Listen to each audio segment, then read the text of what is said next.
At kakain tayo ngayon ng sili.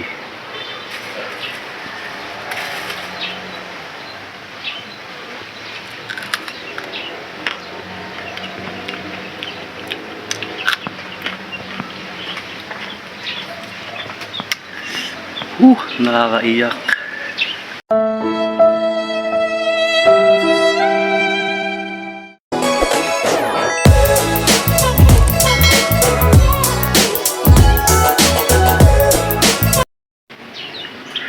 Hi guys, welcome back to my YouTube channel.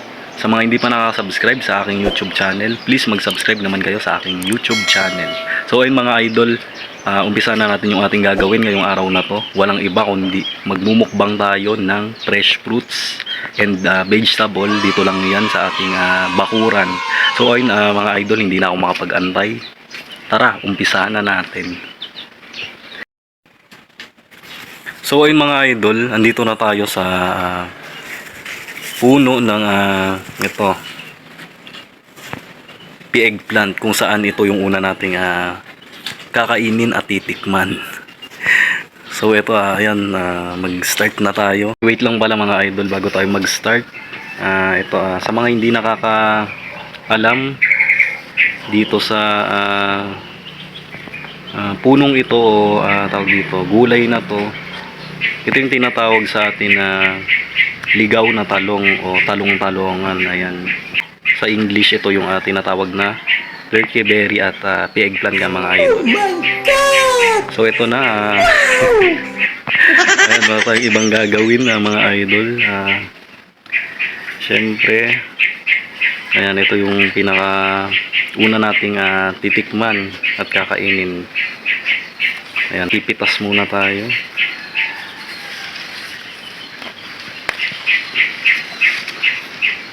Charan!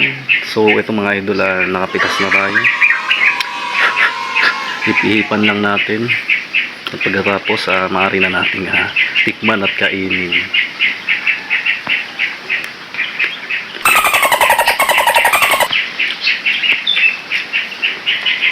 What?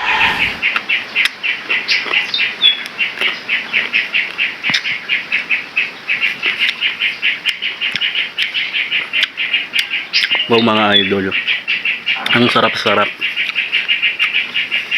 Ang sarap-sarap nitong eggplant.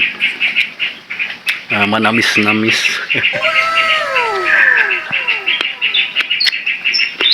At saka bukod sa manamis-namis siya, malalasahan natin mga idol guys na talong lang din yung kanyang lasa. What? Katulad lang siya sa normal na mga talong. Ayan. Grabe, panalo, ang sarap-sarap.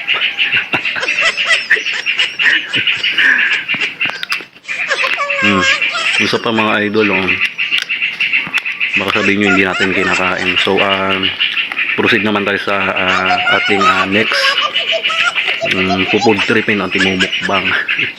Let's go. Kakain naman tayo mga idol ngayon ng charan. Ito, mais na hilaw. Ayan, wala nang balat yan. Okay, tikman na natin. Oh my God! Wow!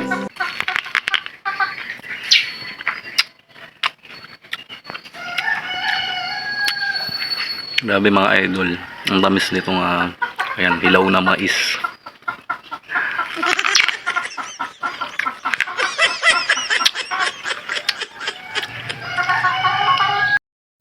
At kakain tayo ngayon ng sili.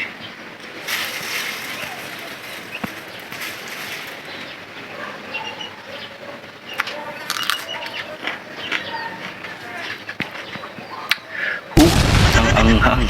Kukuha pa tayo ng siling haba o siling panigang. Charan!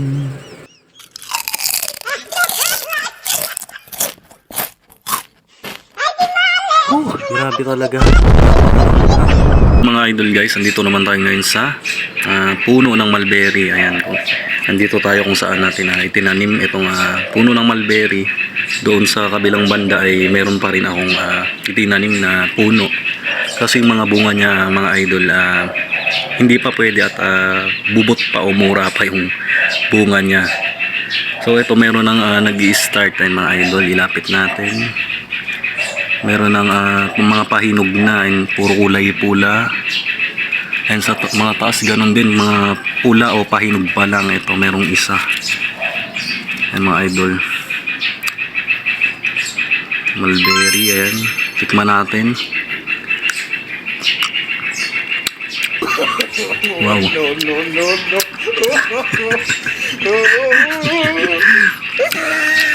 Ano siya, halo siya ng mga idol ng ano siya, may pagka-tamis ng kaunti at mas lamang yung kanyang asim.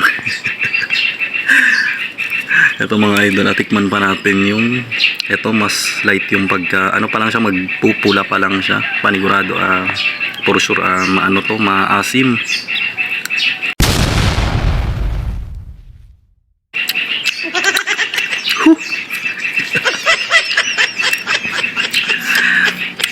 Nakakakilig yung asim mga idol.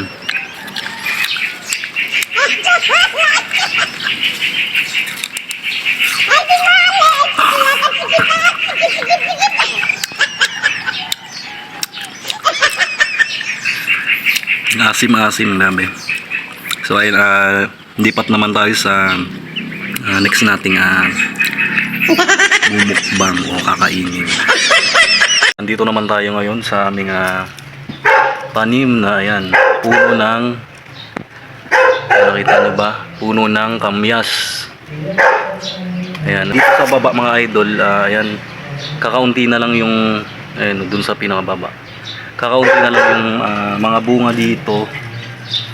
Ayun kasi nagganda laglag na sa ayan, sa sobrang dami ng magulang na at yung nahinog na nga. Pero doon sa tuktok sobrang ang dami pa, tsaka kumpul-kumpul pa mga idol. So ito na, ayan, tikman na rin natin mga idol guys.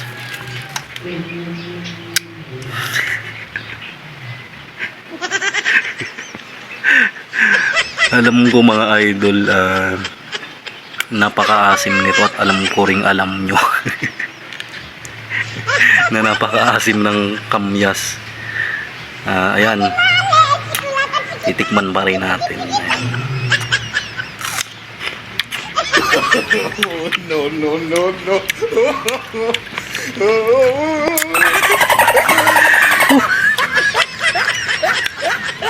Grabe mga idol, napakaasim.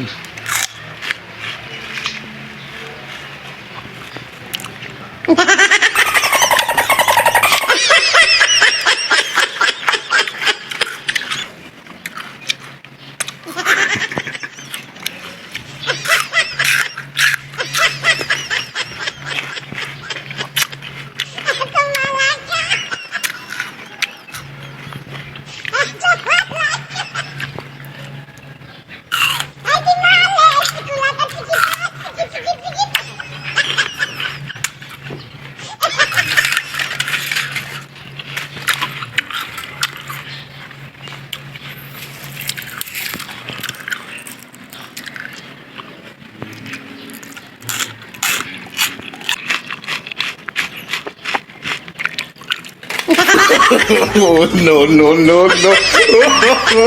Yan, nandito naman tayo mga idol.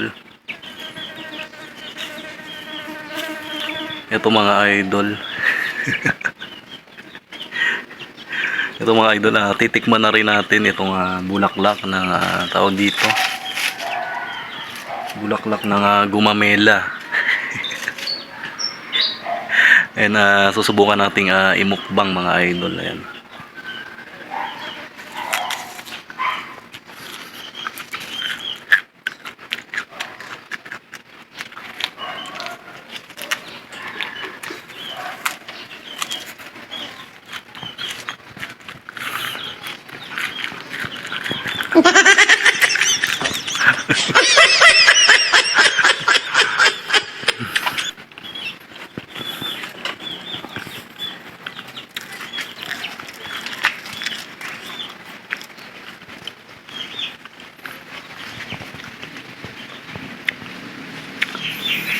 Okay mga idol, yung lasa nitong bulaklak ng gumamela.